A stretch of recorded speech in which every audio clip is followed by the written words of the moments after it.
လွန်ခဲ့တဲ့နှစ်တွေကတောက်ဖို့တွေကယရဏဆိုတဲ့နာမည်နဲ့ဒီတရားကိုဟောထားတာရှိတယ်အခုချိန်မှာပို့ပြီးတော့သဘောပေါက်နားလည်အောင်ဟောနိုင်လိမ့်မယ်လို့ယူဆပြီးတော့ဒီသုတ်တံကိုထပ်ပြီးတော့ဟောတယ်ဝမ္မိကသုတ်တံလို့ခေါ်တယ်ဝမ္မိကဆိုတာတောင်ဖို့အဲ့ဒီတောင်ဖို့ကြီးကိုတူဖို့ခြင်းဆိုတဲ့နာမည်နဲ့ဝမ္မိကသုတ်အနှစ်ချုပ်မတနာယူအောင်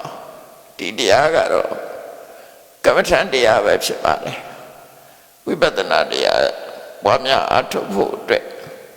မြတ်စွာဘုရားကရှင်ကုမာရကတ္တဗကိုဟောတာဖြစ်တယ်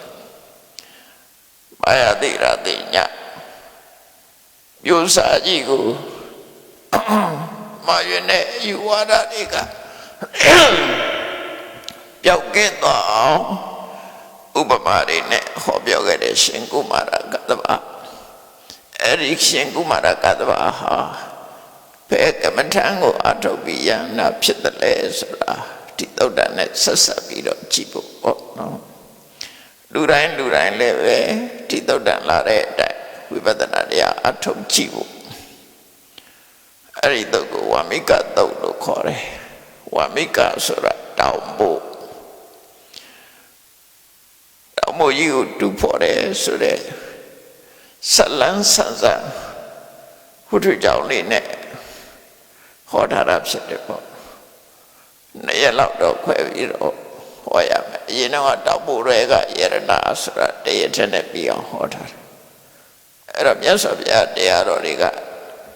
အတိတ်ပဲရှင်းလင်းဖွင့်ဆိုပဲဆိုလို့ရှိရင်3-4ရက်လဲဟောလို့ရတယ်ပေါ့နော်သို့တော့နှစ်ရက်နဲ့ပြီးအောင်ဒီသုတ်တံကိုနှစ်ချုပ်ပြီးတော့ဟောမှာ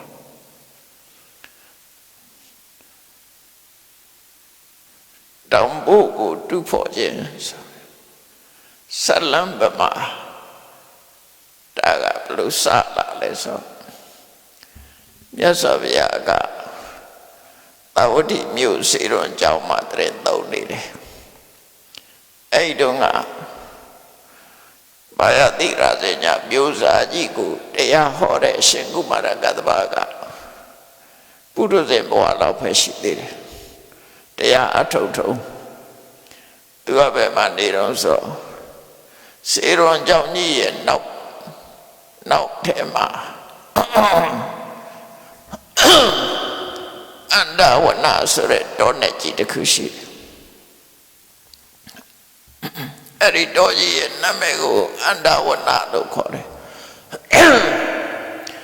ဘာဖြစ်လို့အန္တဝနခေါ်တယ်လဲဆိုအန္တဆိုတာမျက်မမြင်သူက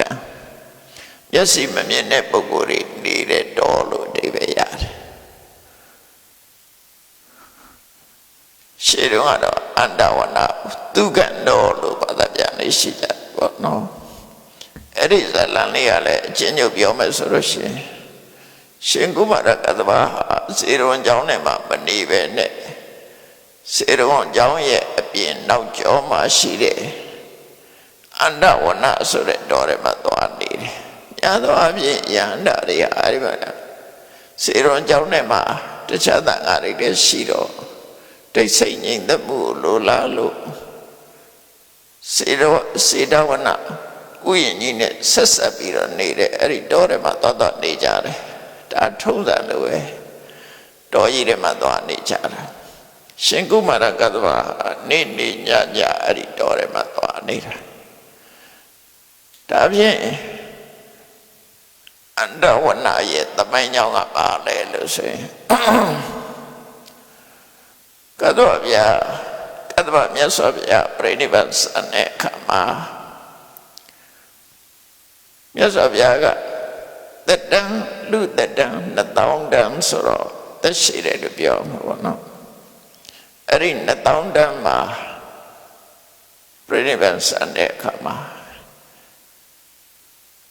ထုံးစံအားဖြင့်ဘုရားတွေကအဋိဋ္ဌံမထားခဲ့ဘူးဆိုလို့ရှိရင်တတ်တော်ကတဆူတည်းပဲအလုံးတွဲနာတစ်ခုတည်းပဲဖြစ်တယ် ကောရမမြတ်စွာဘုရားကြတော့ဓာတ်တော်ရှစ်စိတ်ဆိုတာတမင်အဋိဋ္ဌံထားခဲ့လို့စိတ်ပေါ်မှာဖြစ်သွားတာအဋိဋ္ဌံမထံလို့ရှိရင်ဓာတ်တော်ဟာတဆုတည်းပဲကြာတယ်အလုံးဟာစုခဲနေတဲ့အစုတစ်ခုပဲကြာတယ်အဲ့တော့ကတ္တဝမြတ်စွာဘုရားကအဋိဋ္ဌံမထားခဲ့ဘူးမထားခဲ့သည့်အတွက်ကြောင့်ကတ္တဝဘုရားရဲ့ဓာတ်တော်ဟာတဆုတည်းပဲဖြစ်တယ်တဆုတည်းဆိုတော့အဲ့ဒီဓာတ်တော်ကိုဖဲ့ပြီးတော့ဇေဒီတွေအများကြီးမတည့်ဘူး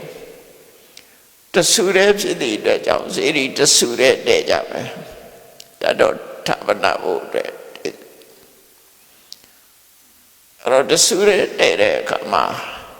အဲ့ဒီခေတ်ကလူတွေရဲ့အယက်မောင်းသက်တမ်းနဲ့ဆိုရင်ကြည်အောင်ကြည်မှာပေါ့နော်ဒါကြောင့်မို့စေဒီကိုခုနှစ်ယူဇနာအမြင့်တဲဖို့အဲ့တော့တယူဇနာဆိုတာအခုကမိုင်းနဲ့တွေ့လို့ရှိရင်တော့တယူဇနာကို10မိုင်လို့လည်းဆိုကြတယ်12မိုင်လို့လည်းဆိုကြတယ်အခက်မှန်ချက်တွေပေါ့နော်အဲ့တော့9မိုင်ဆိုတာစဉ်းစားကြည့်ပေါ့နော်အဲ့ဒါကြီးတဲ့စီရီကြီးတဲတာဖြစ်တယ်အဲ့လိုတဲမယ်လို့စီမံဆွေးနွေးကြတဲ့အခါမှာ9ယူဇနာကြီးအကြီးတော့အကြီးတယ်ပေါ့နောက်ထပ်ထိမ့်သိမ်းဆော့ရှော့ဖို့ခက်လိမ့်မယ်လူတွေကဆွေးနွေးတိုင်ပင်တဲ့အခါအကြံမျိုးမျိုးပြောတာနောက်ပိုင်းရောက်တဲ့အခါကျတော့အလုံးသဘောတူလိုက်တာတော့တယူဇနာပဲတဲဖို့သဘောတူကြတယ်တယူဇနာဆိုတာက10မိုင်အမြင့်ရှိတယ်လို့ပြောတာအဲ့ဒီလိုကတ္တဝဘုရားရဲ့စီရီကြီးကိုတိထားပူဇော်ကြပူဇော်တဲ့အခါမှာအဲ့ဒီတော့ကတိုင်းပြည်အုပ်ချုပ်နေတဲ့ဘုရင်ကမုတ်လေးမုတ်ရှိတဲ့နေရာမှာဘုရင်ကတာဝန်ယူပြီးတော့တဲတာတမုတ်အင်းရှိမင်းသားကတာဝန်ယူပြီးတော့တဲတာကတမုတ်အမတ်တွေစစ်သူကြီးကောင်းဆောင်တဲ့အမတ်တွေကတာဝန်ယူပြီးတဲတာတမုတ်တယ်တထေးဥဆောင်ပြီးတော့တိုင်းသူပြည်သားတွေစုပေါင်းတဲတာကတမုတ်မုတ်လေးမုတ်အတိအသည့်တာဝန်ယူကြတယ်အပြင်ပန်းကတသိန်းတန်နဲ့ရွှေအုပ်တွေနဲ့ရအတွင်းနဲ့ကြတော့9000တန်နဲ့အုပ်တွေနဲ့တဲ့မှာတိကြတယ်မြေကြီးမပါဘူးမြင်းတိလားစေတံမြင်းတိလားကြောက်ဖြာစေတံမြင်းတိလားဆိုတဲ့အဲ့ဒီလိုမြေထဲမှာရိုးရိုးမြေမဟုတ်ပဲနဲ့စေတံဆိုတဲ့မြေဝါတို့အဲ့ဒါတွေကိုအသုံးချတယ်နောက်ပြီးတော့ရေကလည်းပဲရိုးရိုးရေကိုမသုံးမဲ့နဲ့စီကိုအသုံးပြုထားတယ်အခုပကံဖျားတွေတဲထားတာပဲကြည်ရိုးရိုးသဲနဲ့ထုံနဲ့ဟုတ်ဖို့မရဘူးအင်္ဂလိပ်ကနော်ပကံဖျားတွေအဲ့တော့ဒုက္ခနဲ့သူရိုးရိုးထုံအင်္ဂလိပ်သဲအဲ့လိုဟာမဟုတ်ပဲနဲ့ကတ္တဝဘုရားရဲ့စီရီမှာစေတံဆိုတာရဲ့နော်မြေဝါတွေလိုဟာတွေပေါ့လေအဲ့ဒါနဲ့စီနဲ့နေပြီးတော့အုတ်တွေကရွှေအုတ်ငွေအုတ်တွေနဲ့တဲကြတာဖြစ်တယ်ဘုရင်တာဝန်ယူတဲ့မုတ်အိရှိမင်းသားတာဝန်ယူတဲ့မုတ်စစ်သူကြီးတာဝန်ယူတဲ့မုတ်နဲ့တိုင်းသူပြည်သားတွေတထေးကောင်းဆောင်တဲ့တိုင်းသူပြည်သားတွေတာဝန်ယူတဲ့မုတ်လို့ဆိုပြီးတော့မုတ်လေးကိုမုတ်မှာကိုတာဝန်နဲ့ကိုအတိအသီးစီရီကြီးမှာလှုပ်ဆောင်နေကြတာအဲ့ဒီမှာတိုင်းသူပြည်သားတွေတထေးအများစုပြီးတော့ထဲ့တဲ့မုတ်ကလည်းနောက်ကျသွားတာမပြီးနိုင်ဘူးပေါ့နော်ဝိစုရလို့နေမှာအဲ့ဒီတော့မပြီးနိုင်တော့လိုက်လံပြီးတော့ယတောတရသို့မဟုတ်ယတောရတ္တလို့ခေါ်တယ်အနာဂံဥပဒကတယောက်ကငွေကြီးလိုက်ပြီးတော့လှုပ်ခံတယ်လိုက်ပြီးတော့နှိုးဆော်တယ်ပေါ့သူကတော့မကြိုက်ဘူးရတဲ့လူတဲ့တန်းတဲ့အဲ့ဒီအကုန်လုံး ကိုတတ်နိုင်တာကိုလူ yes ကတ္တဗဖရာရဲ့စေရီတဲနေတဲ့ထဲမှာရွှေတတ်နိုင်ရင်ရွှေငွေတတ်နိုင်ရင်ငွေစေတတ်မြင်သီလားတတ်နိုင်ရင်စေတတ်မြင်သီလားစီတတ်နိုင်ရင်စီ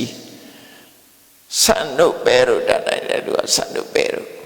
ဆန်ပဲတွေကြတော့အလုံးလုံးတဲ့အလုံးသမားတွေကိုကျွေးမယ်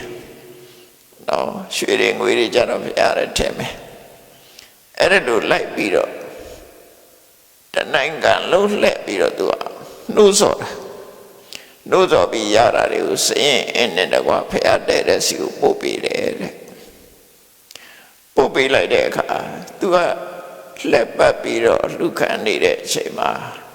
ဖရာကပြီးသလောက်ဖြစ်သွားတယ်ပြီးသလောက်ဖြစ်တော့လမ်းပြီးတော့အကြောင်းကြားကြတယ်ဆရာဖရာကပြီးတတ်တော့မှာဒါကြောင့်ဟိုဆရာပြန်လာပါ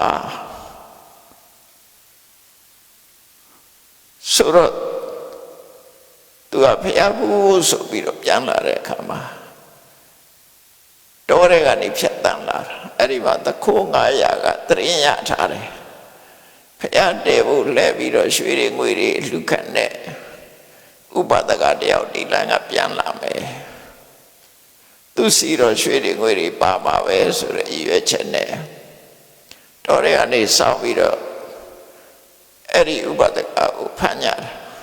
ဖမ်းလိုက်တဲ့ကဥပဒကမဟုတ်ဘူးတဲ့ဖရာအတွက်ငါလူကနာ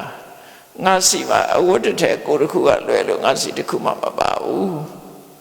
အလုံးဟာဖရာတဲ့စီပို့ပြီးနေပြီအကုန်လုံးပို့တာငါမှဘာမှမရှိဘူးဆိုအဲ့ဒီတခု900ကတချို့ကလွတ်လိုက်ပါပေါ့သူစီမှာဘာမှမရှိပဲလွတ်လိုက်ပါတချို့ကစဉ်းစားတယ်အကယ်၍လွတ်လိုက်ရင်သူကမင်းစိုးရာစာနဲ့ရှင်းနေတဲ့ပုဂ္ဂိုလ်ဆိုတော့ငါတို့ပြိုတယ်ရွာတယ်တွေ့ရင်ဒီကောင်တခိုးပဲဆိုပြီးတော့ငါ့ကိုလည်းညှို့ထိုးပြီးတော့ဖမ်းမယ်ဆိုရင်ငါတို့ဒုက္ခရောက်လိမ့်မယ်ဆိုတော့ဥပဒကကြီးကပြောတယ်ငါကဘယ်သူအကြောင်းမှမပြောပါဘူးတဲ့သူကအနာဂံဆိုတော့သူကြောက်တာမရှိဘူးဒေါသဖြစ်တာမရှိဘူးသူ့အသက်ကိုငဲ့ပြီးတော့ပြောတာလည်းမဟုတ်ဘူးသူတို့အာဟုသူမဖြစ်အောင်လို့ငါမင်းတို့ရဲ့အပြစ်တွေကိုငါမပြောဘူးဖော်လည်းမဖော်ဘူးဆိုတော့ပြောတော့နောက်ပိုင်းကျတော့ရှုံကြည်စိတ်ချမှုမရှိတဲ့လူတွေကမလွတ်နဲ့လွတ်လိုက်ရင်တို့လောက်ရတဲ့ပေါ်ကုန်လိုက်မယ်ဆိုပြီးတော့အဲ့ဒီနာကဥပဒကကိုတပ်ပစ်လိုက်ကြတယ်တော်တယ်ပါတပ်ပစ်လိုက်တဲ့အခါမှာအနာကသူတို့ဒီပြစ်မှုကျူးလွန်လိုက်တာနဲ့တပြိုင်နက်သူတို့မျက်လုံးတွေကွယ်သွားကြတယ်အနာကဥပဒကကိုတတ်လိုက်တဲ့အကုသိုလ်ကမျက်စိကွယ်သွားကြတယ်အဲ့ဒီမျက်စိကွယ်သွားတဲ့ခိုးသား900ဆွေတွေမျိုးတွေကရှိလို့သိတဲ့ပုဂ္ဂိုလ်ကြတော့ဆွေမျိုးတွေကခေါ်သွားတယ်ဆွေမျိုးမရှိတဲ့ပုဂ္ဂိုလ်တွေတော့အဲ့ဒီထဲမှာသွားကြတဲ့လူတွေကသူတို့ကိုကြွေမွေးပေးသွားကြတယ်အဲ့မြက်သူတို့ဟာမျက်မမြင်ဒုက္ခနေဟာအဲ့ဒီထဲမှာပဲနေထိုင်ကြပြီးတော့နောက်ဆုံးမှသိဆုံးသွားကြတယ်ဒါကကတ္တဗဖရာနောက်ပိုင်းမှာဖြစ်တဲ့ဇာလံလေးအဲ့ဒီကနေစပြီးတော့မျက်စိမမြင်တဲ့ဒုက္ခနေလို့အန္တဝနာလို့ခေါ်တာတဲ့အဲ့ဒီအန္တဝနာဟာစေတဝနာနဲ့ဆက်နေတယ်စေရွန်ကြောင့်ရဲ့နောက်ကျောဘက်မှာအဲ့ဒီတော်ကြီးကြီးရှိတယ်ပေါ့အဲ့ဒီမှာနေကြတယ်အဲ့တော့အန္တဝနာမှာဟောတဲ့သုတ်တန်တွေတော်တော်များတယ်နော်စေရွန်ကြောင့်နဲ့ဆက်နေတာဟုတ်အဲ့ဒါအန္တဝနာရဲ့သမိုင်းကြောင့်ပဲကောရမမြတ်စွာဘုရားလက်ထက်ထိအောင်အန္တဝနာလို့ပဲခေါ်ကြတယ်အဲ့တော့ရှင်ကုမာရကတ္တဗဟာတရားအထုတ်ရင်စေရွန်ကြောင့်နဲ့မှမနေပဲနဲ့အန္တဝနာတော်ရကြောင့်နဲ့မှသွားပြီးတော့နေတယ်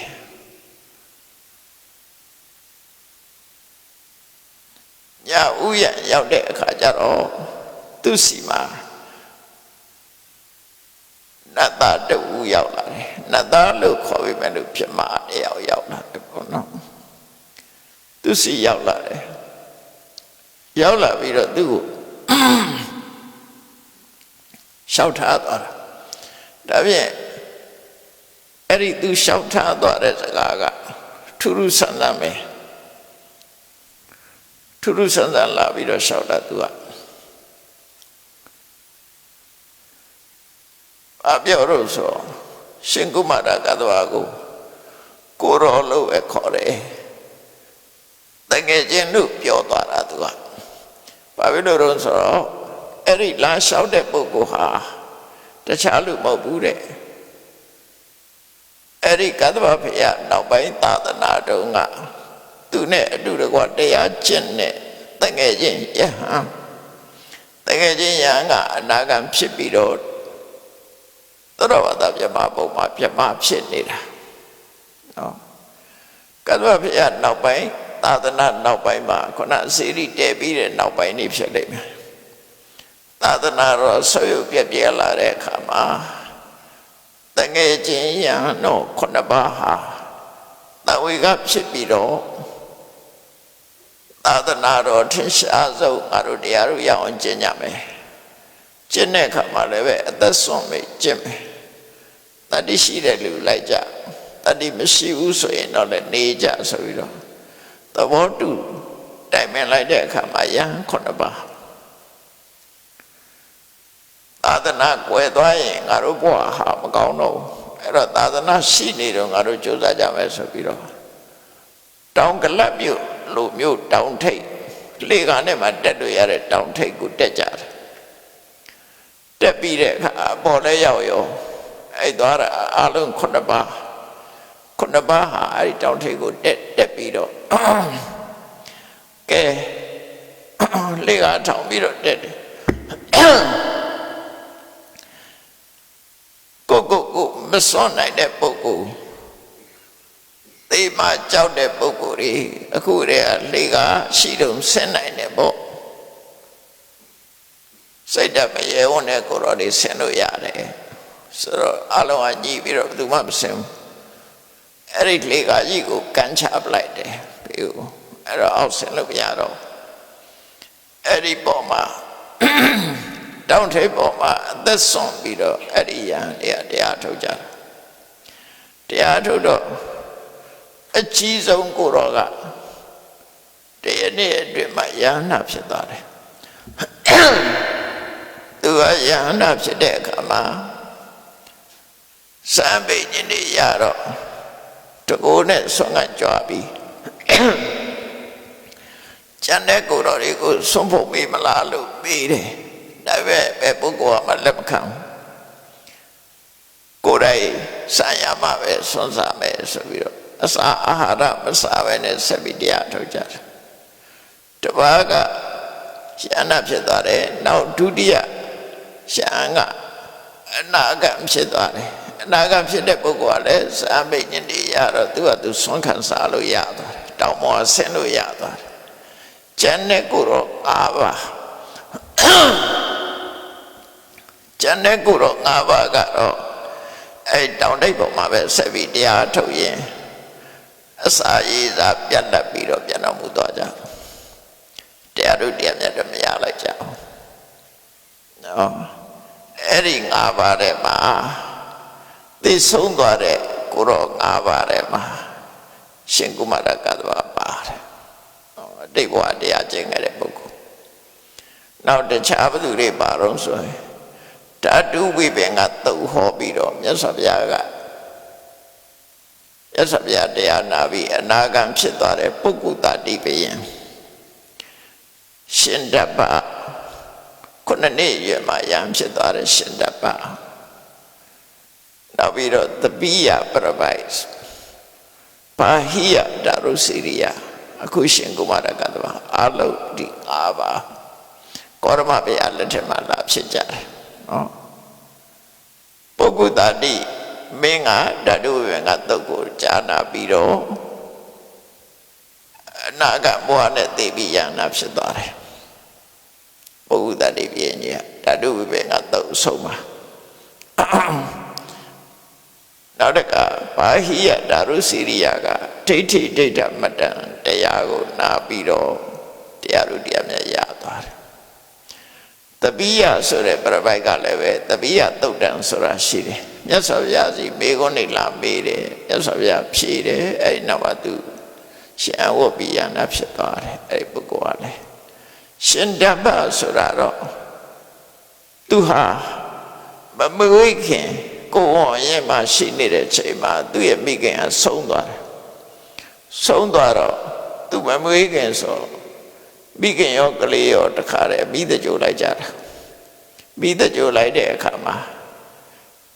တဇူဝါနဲ့ထိုးတဲ့အခါမှာဖိုက်ပွင့်သွားပြီးတော့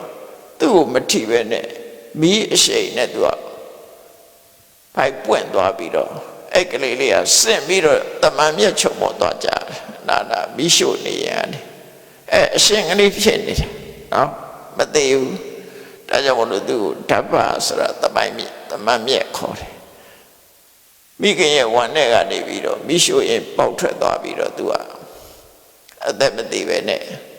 သူ့ဖွားအေးကခေါ်ပြီးတော့မွေးထားတယ်တင်ញိုင်ပြန်ကလေးပေါ့နော်တင်ញိုင်ပြန်လေးတေးရွာပြန်သူကဘုရားကိုကြည်တဲ့ရှင်ဓပ္ပဆိုတာဖြစ်တယ်အခုကရှင်ကုမာရကတ္တဗအဲ့ဒီ၅ပါးသည်နော်တရားကျင့်တဲ့အခါမှာမအောင်မြင်ပဲနဲ့သိဆုံးလာကြတဲ့ထင်ပဲခုနယဟနာဖြစ်သွားတဲ့ပုဂ္ဂိုလ်ကတော့ပြိဋိဘံစံသွားပြီလောကထဲမှာမရှိတော့ဘူးအနာဂံဖြစ်သွားတဲ့ဒုတိယယဟန်ကတော့သောတာပတ္တဘုံမှာဖြစ်နေသေးတယ်သူကလာပြီးသူတငယ်ချင်းတွေကိုကကွယ်ပေးတာနော်သူတငယ်ချင်းတွေကိုလာပြီးဆောက်ရှောက်တယ်အဲ့လိုဆိုလို့တယ်အဲ့ဆောက်ရှောက်တဲ့တည်းမှာပါဟိယဒါရုစီရိယကိုလည်းပဲအယူမှားနေတာသူကပဲလွှတ်လိုက်တာဖျားစီရအောင်တပိယကိုလည်းပဲသူကပဲလွှတ်တာပုဂ္ဂုတ္တနေတော့သူလွှတ်တာမဟုတ်ဘူးအဲ့လိုရှင်ဓပ္ပကိုလည်းပဲသူလာပြီးတော့ကဲတဲ့ဆောက်ရှောက်တာမရှိဘူးအခုဒီရှင်ကုမာရကတ္တဗအန္တဝနတော်ထဲမှာတရားထုတ်နေတဲ့ချိန်ညကြီးတကောင်ရောက်လာတာသူပဲသူတငယ်ချင်းကိုကုညီတဲ့အနေနဲ့မြတ်စွာဘုရားစီသူနဲ့တင့်တော်တဲ့ကမ္မထာဝမ္မိကတောင်ဖို့ကိုဒုဖို့ရင်ဆိုတဲ့အကြောင်းနဲ့ပတ်သက်ပြီးလာပြီးတော့ပုံဝတ္ထုပုံစံမျိုးလေးလာပြောသွားတာသူကဒါပေမဲ့လို့ဒါကမ္မထာထုတ်တဲ့ဇာလံဖြစ်တယ်နော်ခန္ဓာကိုယ်နဲ့ပတ်သက်ပြီးကမ္မထာအထုတ်ဖို့အတွက်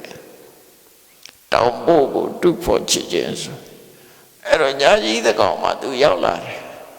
အနာဝနာထဲမှာထိတ်နေလင်းသွားပြီးတော့သူရောက်လာပြီးတဲ့ခါမှာရှင်ကုဝရကတ္တဝရှေ့ရောက်လာပြီးတငယ်ချင်းပြောသွားတယ်သူကခေါ်လိုက်တာကိုကဖိက္ခုကိုရောနဲ့ခေါ်လိုက်တာနော်ရှ िख ိုးတာမဟုတ်သူကရှင်မခိုးပဲနဲ့မတက်ရပြီးတော့ပြောသွားတာကိုရောတဲ့တခုပြောမယ်တဲ့ဆရာလုံးတဲ့ပုံနာသူတပည့်ညံ့ထက်တဲ့တပည့်သူတို့ဟာတောင်ပေါ်ကြီးကိုတူးဖို့တော်တဲ့ရောက်လာကြတယ်အဲ့တော့သူကစားပြီးတော့ပြောတယ်ကိုရောဟောဒီတောင်ပေါ်ကြီးကအမှန်တမ်းထူးဆန်းတယ်ညအခါမှာဆိုရင်အခိုးတွေထွက်နေတယ်နေကြလို့ရှိရင်မိတော့တွေထွက်နေတယ်ညဆိုရင်အခိုးလွတ်တယ်မိကိုတွေထွက်နေတယ်နေဆိုရင်မိတော့တွေတောက်နေတယ်အဲ့ဒီမှာရှောက်ရှိလာတဲ့ဆရာပုံနာကြီးကသူတပည့်ကိုပြောတယ်ငါတပည့်တရွင်းယူခဲ့ကွာတရွင်းယူခဲ့ပြီးတော့ဟောဒီတောင်ပေါ်ကြီးကိုတူးဆန်းလို့ဒီတောင်ပေါ်ကြီးကညမှာအခိုးတွေထွက်နေကြတော့လေမီလီယံတွေထွက်နေတယ်ဘာရှိတယ်တူးကြမယ်ဆိုပြီးတော့သူ့တပည့်ကိုတူးခံလိုက်တယ်တပည့်ကဆရာခိုင်းတဲ့အတိုင်းကောင်းပါပြီဆိုပြီးတော့တူးလိုက်တာတရွင်းယူပြီးတော့တူးလိုက်တဲ့အခါကျတော့ဘာတွေ့တော့ဆိုတကားကြည်ဆိုတာ တကားကိုကန့်လန့်ထိုးထားတဲ့သက်သားချောင်းလို့ဟာမျိုးတန်ချောင်းလို့ဟာမျိုးမင်းထုတ်လို့လည်းခေါ်တဲ့ဟာမျိုးပေါ့နော်မြို့တကားတွေကိုအဲ့ဒီကလန့်ကြီးနဲ့ခံထားလိုက်လို့ရှင်ဖွင့်လို့မရတော့ဘူးပေါ့နော်ရှစ်ခေတ်ကအသုံးတကားနှရွက်ကြာကနေကန့်လန့်ထိုးထားတဲ့အသားချောင်းကြီးကိုပြောတာပါဠိလိုလင်ခီလို့ခေါ်တယ်ဟာတူလိုက်တဲ့အခါတောက်ပေါ်ထဲမှာတကားကြည့်ကြီးတစ်ခုတွေ့နေတယ်မင်းတို့ကြီးတွေ့နေတယ်ဆိုရင်မင်းတို့ကြီးထုတ်လိုက်ကွာဆိုတော့ကောင်းပါပြီဆိုမင်းတို့ကြီးကိုထုတ်လိုက်တယ်ဆက်တူကွာလို့ပြောတော့သူဆက်တူတယ်ဆက်တူတော့ဗာတွေ့တော့ဆိုရင်ဖားလေးတကောင်သွားတွေ့တယ်အဲ့ဒီအောက်ထဲမှာအဲ့ဒီဖားကဥဒ္ဓမာယိကဖားဆိုတာသူကဒိုးလုံးလောက်ပဲရှိတာအကောင်လေးသေးသေးလေးဒါပေမဲ့သူ့သွားထိလို့ရှိရင်သူကဖောင်းပြီးတော့လာတာနော်ဖူပေါင်းအကြီးကြီးလို့ဖြစ်သွားတယ်အဲ့ဒီဖားကအထိမကောင်ထိရင်ဖောင်းလာတယ်အဲ့ဒါဖောင်းလာတဲ့ဖားကိုဥဒ္ဓမာယိကလို့ခေါ်တယ်အဲ့ဒီဖားတွေ့တဲ့အခါကျကဲဖားကိုဖယ်လိုက်ပြီးတော့မင်းဆက်တူးတယ်ဆက်တူးတဲ့အခါကျတော့ပါတွေ့တော့ဆိုရင်လမ်းကြောင်းလေးနှစ်ခုတွေ့တယ်တဲ့ဟိုဘက်သွားတယ်လမ်းဒီဘက်သွားတယ်အပေါက်နှစ်ပေါက်လမ်းကြောင်းနှစ်သွဲကိုတွေ့တယ်အေးလမ်းကြောင်းနှစ်သွဲကိုဆက်ပြီးတော့တူးတယ်ဆိုပါတွေ့တော့ဆိုစပြရေးစစ်ကြီးစပြချက်တဲ့လူတွေသုံးတဲ့စပြရေးစစ်ကြီးတွေ့တယ်တဲ့အေးအဲ့ဒီစပြရေးစစ်ကြီးကိုဖယ်လိုက်ကွာရှစ်ဆက်တူစမ်းဆိုတော့ပါတွေ့တော့ဆိုလိတ်တကောင်သွားတွေ့တယ်ထဲထဲမှာပြေးကြီးအောင်ထဲမှာလိတ်တကောင်သွားတွေ့တယ်အဲ့ဒီလိတ်ကိုလည်းဖယ်ထားလိုက်ဖယ်ပြီးတော့ရှေ့ကိုဆက်တူလိုက်စမ်းဆိုတော့ပါတွေ့တော့ဆိုသာလိတာနဲ့စင်တီတုံနဲ့နော်အသားလှီးတဲ့ပုဂ္ဂိုလ်တွေကြိုင်တဲ့သာလိတာပြီးတော့အသားခုတ်တဲ့အောက်ကခံတဲ့စင်တီတုံအဲ့ဒီနှစ်ခုသွားတွေ့တယ်အဲ့ဒါကိုလည်းဖယ်ထားလိုက်အောင်ရှစ်ဆက်တူလိုက်ဆိုတော့ဘာတွေ့တော့ဆိုအသားတစ်ကလေးတွေ့တယ်တဲ့အသားတစ်ခုတွေ့တယ်ပေါ့တောင်မိုးထဲမှာဒါဖြင့်အဲ့ဒီအသားတစ်ကိုဖယ်လိုက်ဖယ်ပြီးတော့ဆက်တူစားဆိုတော့ဘာတွေ့တော့ဆိုအဲ့ကြတော့နဂါးကြီးတွေ့တယ်နဂါးဆိုတာမွေပဲပပြင်းကြီးထောင်ပြီးတော့လက်ရည်သုံးခုပါတယ်မွေဟောက်မှာသောတိကဆိုလက်ရည်သုံးခုပါတယ်ပပြင်းကြီးထောင်နေတဲ့မွေနဂါးကြီးကိုတော့တွေ့တော့ဆရာပြောတယ်အေးဆရာနဂါးကြီးတွေ့နေပြီအောက်ကမွေကြီးတွေ့နေပြီဆိုအဲ့တော့ဗမာတွေကနဂါးဆိုလို့ရှိရင်အချွန်တက်တွေနဲ့ကြီးပဲအောင်မေးနေအမှန်တော့အဲ့ဒီမွေဟောက်ကိုခေါ်တာနဂါးဆိုတာနော်နဂါးဆိုတာလိုက်ရှာမနေနဲ့မတွေ့ဘူးမွေဟောက်ပဲမွေဟောက်တွေတော့တွေ့ဘူးနေကြတာပဲအဲ့ပပြင်းကြီးပြပြီးတော့လက်ဘက်မှာအရည်သုံးခုပါတယ်အဲ့ဒီမွေဟောက်ဟာနဂါးပဲအိန္ဒိယနိုင်ငံလူတွေအဲ့ဒါကိုနာခါလို့ခေါ်တာနာခါကနခါပဲမွေကိုပဲခေါ်တာအချွန်တက်တွေကပချီဆရာတွေကသူတို့စိတ်ကူးနဲ့တတ်တာနော်အချွန်တက်တွေတတ်တာသူတို့စိတ်ကူးနဲ့လှုပ်ထားတာတကယ်အစ်စ်ကနဂါးဆိုတာမွေဟောက်ပဲအိန္ဒိယဇာကားတွေကြည့်လိုက်နာခါလို့ရိုက်တာမွေဟောင်းနဲ့ပဲရိုက်တယ်သူတို့နော်မွေးဟောင်းနဲ့ပဲရိုက်တယ်နောက်ပြီးတော့ကလုံးဆိုတာလည်းတခြားမဟုတ်ဘူးလင်းရုံငှက်ကြီးတွေကိုခေါ်တာပမာပကြီးတွေပပူးရုပ်တွေကိုကြည့်ရင်ကလုံးကလူလိုပဲနှုတ်သီးကတော့လင်းရုံနဲ့တူပါရဲ့ခေါင်းပဲတူတာအောက်ကလူပုံစံလောက်ထားတယ်အဲ့ဒါတွေကစိတ်ထဲမှာဖန်ဆီးထားတာတကယ်ကတော့ကလုံးဆိုတာလင်းယုံကိုခေါ်တာလို့ပဲဆိုလို့အဲ့ဒီလင်းယုံကြီးတွေကမွေတွေ့လို့ရှိရင်ထိုးဆင်လာပြီးတော့သူ့ခြေသေးနဲ့ကုပ်ပြီးမွေကိုကောင်းကင်ပြန်ယူသွားတာအဲ့ဒါတွေကိုကြည့်ပြီးတော့နဂါးကိုကလုံးတုတ်တယ်ဆွဲစားလန်းနေဖြစ်လာတာနော် ဂရိခိတ်လည်းရှိတာပဲအဲ့တော့မွေဟောက်ကြီးသွားတွေ့တယ်မြေကြီးထဲမှာမွေတွေရှိတယ်ဆိုတာသိကြတယ်မွေဟောက်ကြီးသွားတွေ့တော့ဆရာပြောတယ်ဟေးမွေဟောက်ကြီးတော့မထိနဲ့ထားလိုက်မွေဟောက်ကိုသွားပြီးတော့မင်းမထိစေနဲ့လက်ဥချိလိုက်သူ့ကိုယုတ်သေးပေးလိုက်လို့ပြောတာနမောကရောဟိနာဂတာအဲ့ဒီညတကောင်ကျော်ကြီးမှလာပြီးတော့အဲ့ဒီနတ်ကဆရာတပည့်တောင်မိုးကြီးကိုတူးဖော်တဲ့အကြောင်းကိုဇလံဘက်မှာလာပြီးတော့ပြောသွားပြီးတော့သူကဘာပြောတော့ဆိုကိုရောတဲ့အခုပြောတာနဲ့ပတ်သက်ပြီးတော့အခုလို့ဇလံလို့တောင်ပိုးတူးတယ်ဆိုတဲ့ဒီအကြောင်းအရာတွေကိုတော့မှတ်သားပြီးတော့မြတ်စွာဘုရားကိုသွားပေးလိုက်မနေ့ကျရင်မြတ်စွာဘုရားစီသွားပေးမြတ်စွာဘုရားကိုရောကိုရှင်းပြလိုက်မယ်အဲ့ဒီတိုင်းမှတ်ထားဒါကမ္မထံဟောလိုက်တာပဲသူတို့ကမ္မထံကျင့်စဉ်တစ်ခုပဲမြတ်စွာဘုရားကိုရောကိုဖြည့်ပေးလိုက်မယ်တောင်ပိုးဆိုတာပါလေနဂါဆိုတာပါလေကိုရောရှိဖြည့်ပေးလိုက်မယ်အဲ့ဒါဒီမေကွန်းဒီဓာရီနဲ့ပတ်သက်ပြီးဒီဇလံပမာ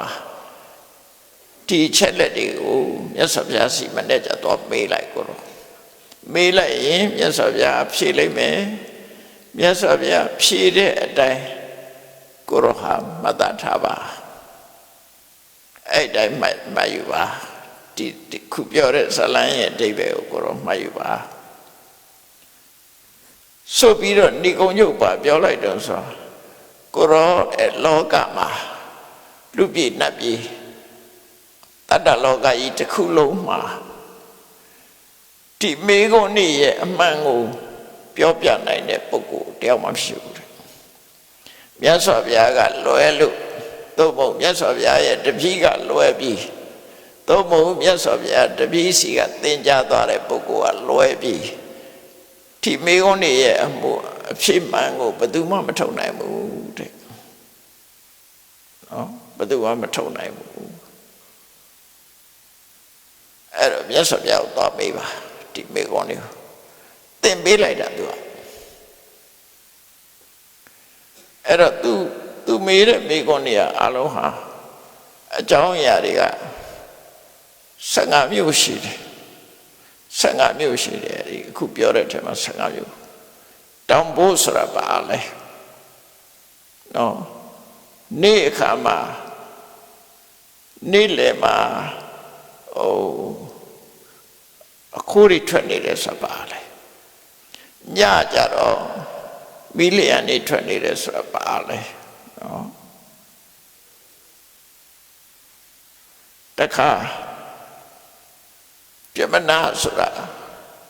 ပုံနာဆရာကြီးဆိုတာဘယ်သူပြောတာလဲတပည့်ပညာရှိဆိုတာဘယ်သူပြောတာလဲတရွင်းယူခဲ့ဆိုတာဘာကိုပြောတာလဲနော်တရွင်းဆိုတာဘာကိုပြောတာတောင်မိုးကြီးကိုတူးဖော်စမ်းဆိုရယ်တူးဖော်မှုတူးဖော်ခိုင်းတာဘာကိုပြောတာလဲဘယ်လိုတူးရမှာလဲတကားကလန့်ကြီးတကားကြည်မင်းတုတ်ကြီးဆိုတာဘာကိုပြောတာလဲနော်အဲ့ဒါကိုသိအောင်လို့နောက်ဥဒ္ဓမာယိကဖားဆိုတာဘာကိုပြောတာလဲလမ်းနဲ့တွဲဆိုတာဘာကိုပြောတာလဲ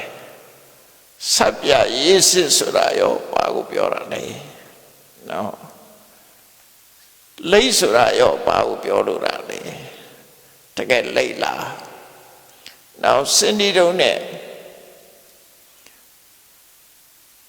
ပါဠိတာဆိုတာရောဘာကိုပြောတာလဲပါဠိဆိုတာရောဘာကိုပြောတာလဲနဂါဆိုတာဘာကိုပြောတာလဲအဲ့ဒီအကြောင်းလေးကိုတော့သွားမေးဖျားမြတ်စွာဘုရားရှင်းပြလိုက်မယ်အဲ့ဒီရှင်းပြတဲ့အတိုင်းကိုတော့မှတ်ဒါပေမဲ့လို့ထိဇလံပမာအချက်လက်တွေကိုမှန်ကန်စွာရှင်းပြနိုင်မဲ့စိတ်တိုင်းကြလောက်အောင်ရှင်းပြနိုင်မဲ့ပုဂ္ဂိုလ်လောကမှာဖယားမတပါ ဖရာရဲ့တပိတာဝကမှာတပါးဖရာထံကနာယူမှတ်သားထားတဲ့ပုဂ္ဂိုလ်မှာတပါးဘယ်သူမှမရှင်းနိုင်ဘူးအဲ့ဒါသူကကတ္တဗဖရာလက်ထက်ကအနာဂံဖြစ်ပြီးတော့အနာဂံဘဝနဲ့ပြန်လွန်တော်မူပြီးသုဒ္ဓဝတ္တပုံမှာပြမဖြစ်နေတဲ့ပုဂ္ဂိုလ်ကလာပြောတာပြမကြီးကလာပြောတာဒါသူပေးတာကမ္မထာပဲဒီကမ္မထာဟာနော်ဝိပဿနာကမ္မထာတစ်ခုကိုပေးသွားတာပဲပေးသွားတဲ့အခါမှာကမ္မထာပုံစံမဟုတ်ဘဲနဲ့ဇလန်းဆန်းဆန်းသူကပြောသွားတာဖြစ်တယ်ပေါ့အဲ့တော့မနေ့ညကြီးမှနတ်ကပြောသွားတဲ့အတိုင်းမနေ့မိုးတော့အလင်းရောက်တဲ့အခါရှင်ကုမာရကတ္တဝကမြတ်စွာဘုရားစီသွားတယ်သွားပြီးတော့ညကနတ်သားတယောက်လာပြီးတော့ရှောက်တဲ့အကြောင်းတွေကိုပြန်ရှောက်တယ်မြတ်စွာဘုရားကိုရှောက်တယ်ရှောက်ပြီးတော့သူပြောသွားတဲ့ဇာလံလေးကိုမြတ်စွာဘုရားကိုရှောက်တယ်ရှောက်ပြီးတော့သူတစ်ခုစီမေးတယ်ပေါ့ရှင်ဘုရားတဲ့သူပြောသွားတဲ့ထဲမှာတောင်ဖို့ဆိုတာပြောတယ်အဲ့ဒီတောင်ဖို့ဆိုတာဘာကိုပြောတာတော့တကယ်တော်ထဲမှာရှိတဲ့ခြားတောင်ဖို့ပြောတာတော့မဟုတ်တော့ဘူးပေါ့နော်တောင်ဖို့ဆိုတာသူဘာရွယ်ချက်နဲ့ပြောတာလည်းမသိဘူးတဲ့ညအခါမှာမိဥတွေထွက်နေတယ်ဆိုတာလည်းသူပြောသွားတယ်နေ့အခါမှာညမိဥထုတ်တယ်ဆိုတာပါလဲနေ့ကြတော့မိတော့တွေထွက်နေတယ်လို့လည်းပြောတယ်အဲ့ဒါပါလဲဆရာတပည့်လာတဲ့ထဲမှာပြမနာဆိုတဲ့ပုံနာဆရာကြီးဆိုတာဘယ်သူပြောတာပါလဲတပည့်လိမ္မာဆိုတာဘယ်သူပြောတာပါလဲတပည့်လိမ္မာကိုယူခိုင်းတဲ့တောင်ပေါ်ကြီးကိုတူးဖြိုတဲ့လက်နဲ့ဆိုတာဘာကိုပြောတာပါလဲတူးပါလို့ပြောလိုက်တဲ့တူးခိုင်းတာဘယ်လိုတူးတာတော့ဘာကိုဆိုလိုတာလဲတူးပါတူးတဲ့အခါမှာမစီမဆိုင်တကားကြည့်ဤသွားတွေးတယ်ဆိုတာဘာကိုပြောတာလဲနောက်တကားကြည့်ဖယ်လိုက်တဲ့အခါကျတော့ဖားတကောင်တွေးတယ်ဩတုမဧကဆိုဖားထီလေးဖောင်းလေးထီလေးဖောင်းလေးဖောင်းအဲ့ဒီဖားဆိုတာရောဘာကိုပြောလို့တာပါလဲဖားဖယ်လိုက်တဲ့အခါမှာလမ်းနှစ်သွဲကိုတွေးတယ်အဲ့ဒီလမ်းနှစ်သွဲဆိုတာရောဘာကိုပြောတာပါလဲလမ်းနှစ်သွဲကြောလိုက်တဲ့အခါမှာစပ်ပြရေးစစ်လို့ပြောတယ်စပ်ပြရေးစစ်ဆိုတာဘာကိုပြောတာပါလဲအဲ့ဒီနောက်မှာလိတ်ဆိုတာရောဘာကိုပြောတာတော့လိတ်ဖယ်လိုက်တဲ့အခါတွေ့ရတယ်စင်ဒီတုံးနဲ့သာလီတာဆိုတာတွေ့ရတယ်အဲ့ဒါတော့ဘာကိုပြောတာလဲနောက်စင်ဒီတုံးနဲ့သားတစ်ပေါ်မှာတင်ပြီးတော့လှီးထားတယ်သားတစ်ကိုတွေ့တယ်ဆိုတာအဲ့ဒီအသားတစ်ဆိုတာအသားတုံးဆိုတာဘာကိုပြောတာလဲနောက်နှက်ခါဆိုတာဘာကိုပြောတာပါလဲအလုံး15ချက်နော်မိဂုံပု္ပ္ပာ15ချက်ဖြစ်သွားတယ်သူပုံဝတ္ထုကိုကြည့်လိုက်လို့ရှိရင်အမေပု္ပ္ပာ15ချက်ဝင်လာတယ်အဲ့ဒီအမေပု္ပ္ပာ15ချက်ကိုမြတ်စွာဘုရားကိုသွားလျှောက်တာလျှောက်တာအဲ့ဒီလျှောက်တဲ့အခါကျတော့မြတ်စွာဘုရားတစ်ခုချင်းရှင်းပြီးတော့ဟောတယ်နော်တစ်ခုချင်းရှင်းဟောတယ်တောင်ဖို့ဆိုတာတဲ့ပဂရိတောင်ဖို့ကြီးကိုပြောတော့မဟုတ်ဘူးတဲ့တောင်ဖို့ဆိုတာမဟာဘုတ်၄ပါးနဲ့တိဆောက်ထားတဲ့ဟောဒီကိုယ်ကာယကြီးကိုပြောတာအဲ့တော့ဒါကမ္မထမ်းစတောင်မိုးဆိုတာကိုယ်ခန္ဓာကိုယ်ကြီးပဲဘောဒီကိုပြောတာနော်ယုတ်ခန္ဓာကိုယ်ကြီးကိုပြောတာသတုမဟာပုရိကမဟာဘုတ်၄ပါးနဲ့တိဆောက်တာတဲ့ဆိုတာကြည့်ကြည့်လိုက်လူရဲ့ခန္ဓာကိုယ်မှာအတုံးခဲတွေကတပုံအရေးပြောနေတာတပုံတတွေးတို့ပါတော့ပေါ့နော်အရေးပြောနေတာတပုံအပူတွေကတပုံ လေကတဘုံခန္ဓာကိုယ်လူရဲ့ခန္ဓာကိုယ်ရုပ်ခန္ဓာကြီးကိုကြည့်လိုက်မယ်ဆိုရင်ဓာတ်ကြီးလေးပါနော်ဓာတ်ကြီးလေးပါကိုတခြားတွေနဲ့မတွေ့နဲ့အတုံးခဲတွေကတဘုံအရည်တွေကတဘုံအပူအေးကတဘုံလေကတဘုံအဲ့မှာအတုံးခဲဆိုတာကြည့်လိုက်လေအတုံးခဲဆိုတာစမင်းမွေးငင်းချစ်တဲ့လက်တဲ့သွားအရေး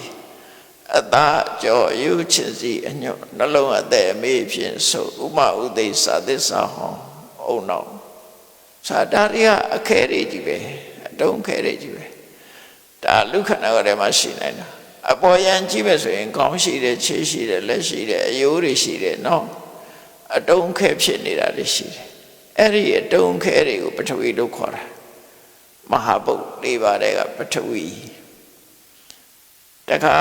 အရေးဆိုတာပြည့်ရည်ထွက်တာရှိတဲ့နတ်ရည်နော်တတွေစတဲ့ဟာတွေအရေးတွေတိကျတလိပ်ပြီးသွေးချွေးရှိခဲ့မျက်ရည်စီကြီးတန်လေးနတ်အစေးကျင်ခဲ့ဆိုတဲ့အဲ့ဒီ12ခုကခန္ဓာကိုယ်ထဲမှာရှိတာပဲလေအဲ့ဒါကအဘောအဲ့တော့ပထဝီဓာတ်က20အဘောဓာတ်က12တော့အဲ့ဒါကိုတွေ့အောင်ရှာမယ်ဒါတောင်ပိုကြီးပဲတောင်ပိုကြီးနဲ့တော့တူတယ်ပေါ့နော်ခန္ဓာကိုယ်ကြီးကတောင်ပိုကြီးလိုပဲတောင်ပိုကြီးဆိုတာနော်ခြားတွေကသဲလေးတွေသဲမှုန့်လေးတွေမြေမှုန့်လေးတွေကိုသဲပြီးတော့သူတို့ရဲ့ပါးစပ်ကထွက်တဲ့တတွေးအစီးနဲ့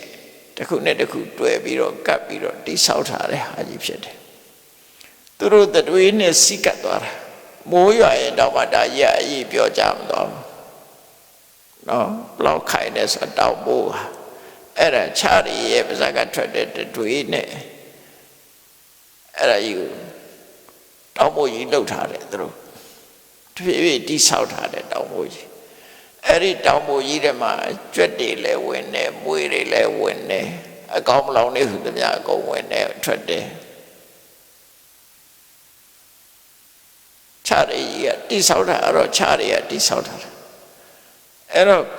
လူရဲ့ခန္ဓာကိုယ်ရက်လည်းပဲအဲ့လိုပဲဓာတ်ကြီး၄ပါးနဲ့တိဆောက်တာပြောမယ်ဆိုရင်လူခန္ဓာကိုယ်ကစတုမဟာပုတိကတမဟာဘုတ်၄ပါးနဲ့တိဆောက်ထားတယ်ဆိုတာအတုံးခဲပါတယ်အရေးပါတယ်အပူအေးပါတယ်နောက်ပြီးတော့လေပါတယ်အဲ့ဒါတွေအကုန်လုံးပေါင်းစပ်ပြီးတော့တိဆောက်လိုက်တာကိုစဉ်းစားကြည့်လိုက်အဲ့ဒီ၄ခုပေါင်းစပ်ထားပြီးတော့မာတာပိဋိကတံဘဝတဲ့မိဘရဲ့သွေးသားပေါ်မှာဒီခန္ဓာကိုယ်ကြီးကစတင်ဖြစ်ပေါ်လာတာနော်အမေနဲ့အဖေရဲ့သွေးသားပေါ်မှာဟောဒီခန္ဓာကိုယ်ကြီးဖြစ်တယ်ဒါကြောင့်မို့မာတာပိဋိကတံဘဝတဲ့သုံးတာလားမိဘရဲ့သွေးသားပေါ်မှာအမိပြုတ်ပြီးတော့ဟောဒီယုတ်ခန္ဓာကိုယ်ကြီးကစလာတာဘယ်အစားတော့ကလလရေးချီအရေးပေါက်ကလေးကစလာတာနော်အဲ့ဒီအသေးလေးကအဖျားလေးမှာရေးတယ်စီးတယ်နှစ်လိုက်တဲ့အဖျားလေးပြန်မလိုက်တော့အဲ့ဒီအဖျားလေးမှာတီးနေတဲ့စီပေါက်ကလေးအဲ့လောက်ပဲရှိတယ်ပထမစားတဲ့အချိန်မှာမိဘဝတဲဝမ်းနဲ့မှာတရေတီးတယ်ဆိုတာအဲ့ဒါလေးအဲ့ဒါရှုပ်နဲ့ပတ်သက်တဲ့ခန္ဓာကိုယ်ဒီတပတ်နာမပါဘူးလားဆိုပါတယ်အဲ့ဒီမဲ့ရှုပ်ပေါင်း30နဲ့ပရိသေစိတ်စေတသိက်တွေအဲ့ဒီမှာပါတယ်ရှုပ်ပေါင်း30ရှုပ်ပေါင်း30ဆိုတာဘာလို့ကာယပတ္တရာယုတ်တတကကလ30ကာယတတကကလ30ဟရိယဝုထုတတကကလကယုတ်30ရှုပ်30ဆိုတာခွဲလို့မရတဲ့ယုတ်က8ခုဓာတ်ကြီး၄ပါးရဲ့အစင်းရဲ့အနံ့ရဲ့အယတရဲ့ဩဇာရဲ့အဲ့ဒီ8ခုခွဲလို့မရဘူးအဲ့ဒီမှာစီဝိဒထည့်လိုက်လို့ရှိရင်9ခုအဲ့ဒီမှာကာယတတက sensitive body ထည့်လိုက်ရင်10ခုအဲ့ဒါကိုကာယတတကကလလို့ခေါ်တယ်ရှုပ်ပေါင်း10ခုကိုတစု တခါဟရိယဝတ္ထုကိုခြေပြုထားတဲ့ကလည်းဒီ10ခုပဲနောက်ထပ်အမျိုးသားဖြစ်မဲ့အမျိုးသမီးဖြစ်မဲ့ဆိုတဲ့အဋ္ဌိဘာဝပုံမှာဝနဲ့ပတ်သက်တာလည်း10ခုဆို10ခု3ခုကိုအဲ့ဒါရုပ်ပေါင်း30လို့ပြောတာအဲ့ဒါကဘာကြောင့်ဖြစ်တာတော့ဆိုကံကြောင့်ဖြစ်တာကံကြောင့်အဲ့ဒီမှာသတိထားဖို့ရာကအခုခေတ်လူတွေတွေးသလိုမိဘရဲ့တွေးသားကနေပြီးလူဖြစ်လာတာမဟုတ်ဘူးမိဘရဲ့တွေးသားသည်စွိုင်းပဲမြေကြီးပဲမြေကြီးသဘောပဲအဲ့ဒီပဲမျိုးစေ့ဆိုတာအခုပြောတဲ့ပရိသေနော်ရှုံးတဲ့ပရိသေစိတ်ကမ္မဇယုတ်30ရဲ့ခုနပရိသေစိတ်ရဲ့အဲ့ဒါကိုပြောတာဝိညာဏပစ္စယသင်္ခါရပစ္စယဝိညာဏပစ္စယနာမရူပံဒါကိုပြောတာပရိစ္ဆသုပ္ပကြတော့ပထမဆုံးအဓိကကတော့ပရိသေစိတ်လေးပဲအဲ့ဒီပရိသေစိတ်ကမိဘပစ္စည်းမဟုတ်ဘူးနော်မိဘတွေရဲ့စပန်နဲ့အိုပန်အဲ့ဒီနှစ်ခုကမြေကြီးထဲမှာမျိုးစေ့ချတယ်လို့ပဲမြေကြီးဟာမျိုးစေ့မဟုတ်ဘူးမြေကြီးကတခြားမျိုးစေ့ကတခြားသားဖြစ်တယ်အဲ့ဒါကြောင့်မလို့အဲ့ဒီမြေကြီးပေါ်မှာအခုပြောတဲ့အဝိဇ္ဇာပစ္စယသင်္ခါရပစ္စယဝိညာဏကိလေသာနဲ့ကံပေါင်းစပ်ပြီးတော့ထုတ်လိုက်တဲ့ဝိညာဏဆိုတဲ့ဝိညာဏဘိဇံလို့ဆိုတဲ့ပရိသေစိတ်လေးအမျိုးစေ့ပဲပရိသေစိတ်လေးအမျိုးစေ့ပဲအဲ့ဒီမျိုးစေ့ကဘာဖြစ်လာတော့ဆင့်ပွားလာတဲ့နာယုတ်တွေပေါ်လာတယ်မျိုးစေ့လေးကအမြင့်ထွက်တယ်အပင်ထွက်တယ်ထို့တူပဲဝိညာဉ်ကနေပြီးတော့အမိပြုပြီးတော့ယုတ်နဲ့နာနေပွားလာတယ်အဲ့သဘောပြောတာနော်တော့ပရိစ္ဆေသုပ္ပဆိုတာလူဘယ်လိုဖြစ်လာတယ်လဲကိုဟောတာအဝိဇ္ဇာပစ္စယသင်္ခါရအဝိဇ္ဇာဆိုတာကိလေသာသင်္ခါရဆိုတာကုသကံအကုသကံကိလေသာနဲ့ကံဒါအကြောင်းနှစ်ခုကိလေသာကြီးလည်းမရဘူးကံကြီးလည်းမရဘူးဘဝတစ်ခုထုတ်လို့တာကိလေသာနဲ့ကံပေါင်းထုတ်တာနော်ကိလေသာနဲ့ကံနှစ်ခုပေါင်းမှဖြစ်တာပေါင်းလို့ဆိုရင်မျိုးစိတ်လေးတစ်ခုပေါက်ဖို့ဆိုတာကြတော့မြေလည်းရှိရမယ်ရေလည်းရှိရမယ်လေအဲ့တော့ကိလေသာနဲ့ကံကမျိုးကံကမြေလွှာပဲကိလေသာရေပဲဒါကြောင့်မြတ်စွာဘုရားကမ္မံခိတ္တံကံကမြေကြီးတဏှာတဏိဟောတွေ့တာမှုဆိုတဲ့တဏှာကိလေသာကရေမြေရေအဲ့ဒီနှစ်ခုကနေဝိညာဏဘိဇံပရိသေစိတ်လေးအမျိုးစိတ်လူပေါက်တာလည်းသစ်ပင်ပေါက်တယ်လို့ပဲတူတူပဲဘာမှမထူးနော်အဝိဇ္ဇာနဲ့သင်္ခါရတိကိလေသာနဲ့ကံသင်္ခါရဆိုတဲ့ကံကမြေအဝိဇ္ဇာဆိုတဲ့ကိလေသာကရေပေါ့ဒီနေရာမှာပြောရင်ဒါပဲတဏှာတဏိဟောလို့ပြောတာဒါအဝိဇ္ဇာကိုပြောတာမဟုတ်တဏှာကိုပြောတာတူတူပဲဒါဒီနေရာမှာတော့အဝိဇ္ဇာလို့ပြောထားလို့နော်ကိလေသာလို့ပြောတယ်ကိလေသာရဲ့ကံရဲ့ကိလေသာကရှေးကံတရားကမြေကိလေသာရေနဲ့ကံမြေပေါ်မှာကိလေသာရေလောင်းထားတဲ့ကံမြေပေါ်မှာ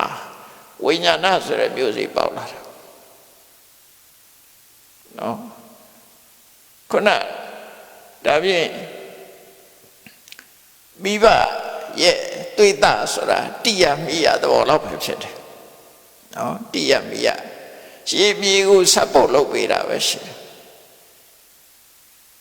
စပ်ဖို့လုပ်ပေးတာဒါမြတ်စွာဘုရားဟောထားတဲ့တရားဒီတိုင်းပဲနော်သဘောပေါက်ဖို့ရနော်ကိလေသာနဲ့ကံပေါင်းစပ်ပြီးတော့ဝိညာဏဆိုတဲ့မျိုးစေ့ပေါက်လာတယ်အဲ့ဒီမျိုးစေ့ကနေပြီးနာမရူပဆိုတဲ့နာနေယုတ်တွေပေါ်လာတယ်လို့သူတို့ဆိုလို့တယ်နော်အဲ့တော့ပဋိစ္စသမုပ္ပါဒ်ဆိုတာလူဘဝကိုရှင်းပြတာပဲတူတူပဲအခေါ်တွေမသိလို့အဲ့ဒါကိုဒီမှာပြောတာမာတပိဋိကတံဘဝမိဘတွေရဲ့သူတွေပေါ်မှာတွေသားတွေပေါ်မှာအခြေပြုတယ် အခြေပြုဆိုမိဘရဲ့တွေ့တာတစ်ခုတည်းအခြေပြုတာမဟုတ်ဘူးခုနကဝိညာဉ်မျိုးစေ့ကြဖို့ရအတွက်ခိရိတာဆိုတဲ့ရေကံလို့ဆိုတဲ့မြေလွာပါသေးတယ်အဲ့ဒီပုံမှာခုနပြောတဲ့ဝိညာဏဆိုတဲ့မျိုးစေ့ဝိညာဏနဲ့အတူတူကဖြစ်တဲ့ခုနကမ္မဇာယုတ်30ဆိုတာအဲ့ဒါနာမရူပတွေမှာရူပအဓိကဝိညာဉ်မျိုးစေ့အဓိကထားတယ်အဲ့ဒါတပြိုင်တည်းဖြစ်တာအဲ့ဒါကိုပဋ္ဌာန်းနဲ့မှာကြတော့အောက်ကဒိဋ္ဌိနေနာမရူပံသာဇာတပစ္စေနပစ္စယောအောက်ကဒိဋ္ဌိနေနာမရူပံအညမညပစ္စေနပစ္စယောပဋ္ဌာန်းဝါဒနာပါတဲ့လူတွေအဲ့ဒါပြောတာနော်အောက်ကဒိဋ္ဌိနေဆိုတာမိဘဝမ်းနဲ့ရောက်လာတဲ့အချိန်နာမရူပဆိုတာနာယုတ်ဆိုတာတခြားပြောတာမဟုတ်ဘူးပရိသေနဲ့ခုနကမ္မဇာယုတ်30နဲ့ပရိသေစိတ်ကိုပြောတာဝိညာဏပစ္စယနာမရူပအဲ့ဒါပြောတာတူတူပဲမြတ်စွာဘုရားဟောတဲ့ဟာတွေအကုန်လုံးအတိုင်းပဲနော်လူဘဝဖြစ်လာတာအဲ့ဒီပုံစံနဲ့ဖြစ်လာတာအဲ့ဒါကိုခွာရှင်းပြတာတောင်ဖို့ဆိုတာတခြားပြောတာမဟုတ်ဘူးတဲ့မဟာဘုတ်၄ပါးနဲ့တိဆောက်တာတဲ့ဟောဒီဘောဓိကြီးဒီဘောဓိကြီးရဲ့စာဟာမိဘတွေရဲ့သေတာပေါ်မှာချစ်တဲလာခဲ့တယ်ပြီးတဲ့အခါဩဒနာကုမတုပါစယဩဒနာဆိုတာထမင်းကုမတဆိုတာမယောရှေးတုန်းကအစာစားတာဆန်းစားတာနဲ့ဂျုံစားတာဒီနှစ်ခုပဲခုခေတ်သားအများကြီးရှောင်တော့ခုလည်းပဲနာမည်လေးရှောင်ပြောနေပါပဲဆန်းနဲ့ဂျုံပါပဲနော်ကျန်တာပဲပဲဆန်းဂျုံပဲပဲနော်ဆန်းကိုမျိုးစုံလုပ်တယ်ဂျုံကိုမျိုးစုံလုပ်တယ်မျိုးစုံလုပ်ပြီးအခေါ်ရအများကြီးရှောက်ပြီးတော့ပီဇာလို့ခေါ်လို့ခေါ်ဟမ်ဘာဂါလို့ခေါ်လို့ခေါ်နံပြားလို့ခေါ်လို့ခေါ်ပေါမုံလို့ခေါ်လို့ခေါ်ရန်ခေါ်တာပဲနော်နာမည်လေးရှောက်ပေးထားတယ်အဲ့ဒါကိုဒီမှာတော့ဩဒနာကုမတုပဆရာတယ်ဆံရဲ့ချုံရဲ့အဲ့ဒီနှစ်ခုစားပြီးတော့ဒီဘောရီကြီးကြီးလာတာလေဟုတ်တယ်မလားအစာစားပြီးတော့ကြီးတာအဲ့တော့ငယ်ငယ်ကအစာကောင်းကောင်းစားတဲ့လူကထွားတယ်အငယ်ကအစာကောင်းကောင်းမစားတဲ့လူကပုတယ်ဂျပန်နေရင်တော့ပူပူလေးနော်နောက်မှအစာပြောင်းလိုက်လို့ထွားလာတာပမာတွေလည်းအခုထွားလာတယ်အစာပြောင်းတာစီပီချက်တွေစားလို့လာတော့မသိဘူးပမာကလေးတွေထွားကုန်အဲ့တော့ထွားတာလည်းအစာကြောင့်ပဲပူတာလည်းအစာကြောင့်ပဲနော်အဲ့ဒါကိုပြောတာဩဒနာကုမတုပဆယတာထမင်းမုတ်ဆမ်းကြုံစားပြီးတော့ကြီးထွားလာတဲ့အနိစ္စဒါကြီးကယက်တိနေတာမဟုတ်ဘူးကောင်းမောစပင်ကတဖြည်းဖြည်းအနက်ကနေဖြူလာတယ်နော်ရွှေရောင်ကကြောင်လာတယ်အဖြူရောင်ကအရောင်ပြောင်းလာတယ်ပြောင်းလာပဲလေမျက်စိကမုံလာတယ်နားထိုင်လာတယ်သွားကြိုးလာတယ်အဲ့ဒါအနိစ္စအဲ့ဒီတိဆောက်ထားတဲ့ဒီယုတ်ခန္ဓာကိုရမမြဲဘူးဥစ္စာတနာတယ်အနန္တမကောင်းလို့ရှေ့မိုးချိုးစပြတိုက်အမွေကြိုင်လေးတွေနဲ့ဖုံးဖိအဲ့လိုလုပ်နေဖုံးဖိရတာတော့ပြောနေတော့တွိုင်းလက်ထဲတောင်မှအနန္တထဲထားသေးတယ်နော်မွေးလို့မှမဟုတ်တာသူကသူထားကြည့်ပါလားအဲ့တော့လူခန္ဓာကိုယ်ကလည်းပဲဒီလိုပဲအမွေကြိုင်နေထည့်ပေးနေရတာအဲ့ဒါကိုပြောတာဖေရဥစ္စာရနာတယ်ဖုံးလွှမ်းပေးနေရတယ်လိမ့်ကြံပေးနေရတယ်ပရိမတ္တနာညောင်လို့နှိမ့်နေပေးရတယ်မဆားလုပ်နေရတယ်လူခန္ဓာကိုယ်အဲ့ဒါလို့လှုပ်လို့လူခန္ဓာကိုယ်ကြီးကဒီတိုင်းပဲတည်နေလားဆိုဘယ်ဟုတ်လဲပေဒနာဝိဒန္တနာဓမ္မပေဒနာဓမ္မကျိုးပဲ့ပျက်စီးတယ်ဝိဒန္တနာပျက်စီးသွားတဲ့သဘောရှိတယ်ဒုက္ခနာကိုရဒီတိုင်းနေလဲကျိုးပဲ့ကုန်တာပဲနောက်ကြတော့နော်ပထမခုတ်ပိုးကြီးကျိုးလာတယ်ကြိုင်တိုင်းဖြစ်လာတယ်နောက်ခါကျိုးလာထူးကျိုးချိုးတာအကုန်ကျိုးကုန်တာနောက်ကြတော့မထိုင်နိုင်မထားနိုင်ဖြစ်လာကုန်အဲ့တော့ပြောတာခင်ဗျာဒီယုတ်ခန္ဓာကိုရကျိုးပဲ့ပျက်စီးလာတယ်တဲ့အဲ့သဘောရှိတဲ့ယုံနာခန္ဓာကြီးကိုအားလုံးဝါမိကတောင်ပို့ကြီးလို့ပြောတာပါတဲ့ အဲ့ဒီတောင်ပေါ်ကြီးတွေမှာမွေတွေရှိတယ်ကြွက်တွေရှိတယ်လူခန္ဓာကိုယ်ဆိုတဲ့တောင်ပေါ်ကြီးတွေမှာဘာတွေရှိတုံးဆိုလို့ရှိရင်ရှေ့တော့ငယ်တော့ကတော့ပိုးမျိုး80လို့ပြောတာစာထဲမှာပိုးမျိုး80လို့ပြောတာမဟုတ်ဘူးပိုးမျိုး8000လို့ပြောတာ80မဟုတ်ဘူး8000အတိတိသဟတကိမိကုလနေနော်အတိတိကိမိကုလသဟတနေကိမိဆိုပိုးအတိတိက80သဟတက1000ကို80ကို1000နဲ့မြောက်တာလေ1000ကို80နဲ့မြောက်တာလေ8000ဖြစ်မသွားဘူးလားအဲ့ဒါပိုးအမျိုးပေါင်း8000ရှိတယ်တဲ့အရေးကောင်မှရှိတဲ့ပိုးအရေးတုမှရှိတဲ့ပိုးစပင်ညာမှရှိတဲ့ပိုး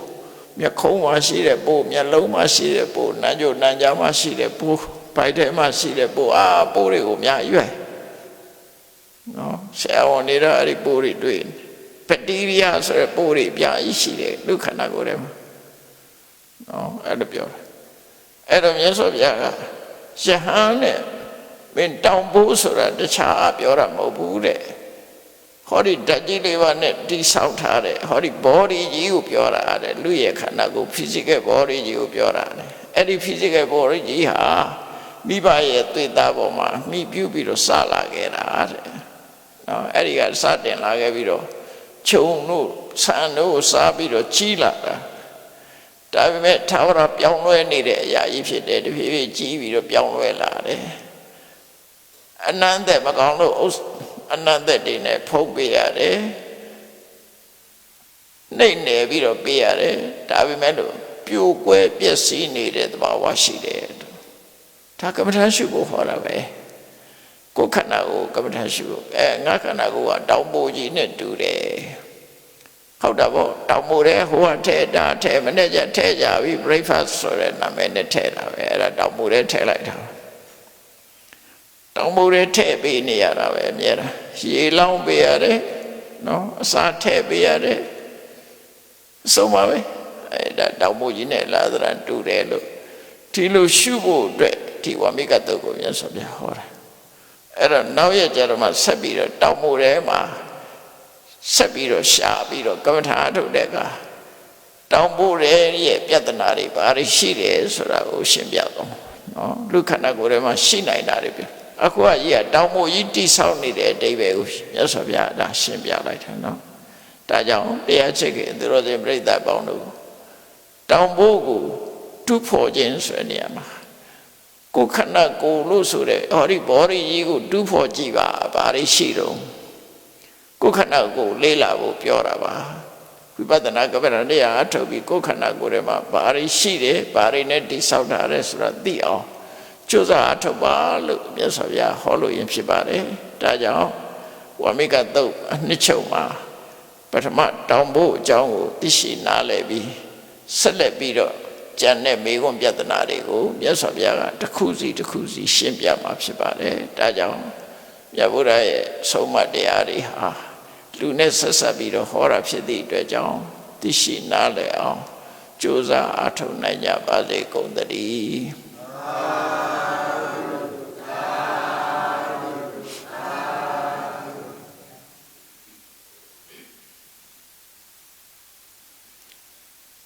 ရှိတဲ့ချာအရှင်ဖေယဖေယတို့သည်ဓမ္မအတိညာရရှိမှသာလျှင်နိဗ္ဗာန်ချမ်းသာကိုမျက်မှောက်ပြုနိုင်ပါသောကြောင့်ဓမ္မအတိညာရရှိစေရန်ရှိတန်ကြလျက်ဓမ္မသဘင်ရှင်ကျင့်ပါပြုလုပ်ကြ၍အမတဒါနဓမ္မဒါနတရားလူတော်ကိုပေးလူကြပါကုန်၏တရားတော်မြတ်ကိုရှုသိလေးမြတ်စွာမမတ်သားသာအာယုန်ထားလျက်နာကြားကြပါကုန်၏တရားတော်မြတ်ကိုတတ္တဗဝတ္ထုအစုစုတို့ဖြင့်ပူ ဇော်ကြပါကုန်၏ယနေ့ယခုအာထုပြုလုပ်ကြရသောဤကောင်းမှုသည်နိဗ္ဗာန်ချမ်းသာ၏အကြောင်းထောက်ပံ့ဖြစ်ပါစေတည်းဤကောင်းမှု၏ဖို့ပါကကိုအမိအဖအဖို့ဖွာဆွေမျိုးညာတိတို့အားကုသိုလ်အမြတ်ဝေငှပါကုန်၏သာသနာတော်ဆောင်နှင့်လောကဆောင်နှင့်တို့အားကုသိုလ်အမြတ်ဝေငှပါကုန်၏30ဘုံကျင့်နေကုန်သောလုံးစုံများစွာတတ္တဝါတို့သည်ကုသိုလ်အမြတ်ကိုယ်စီရကြကုန်သည်ဖြစ်၍ကိုယ်စိတ်နှပြချမ်းသာကြသည်ဖြစ်ကြပါစေကုန်သတည်း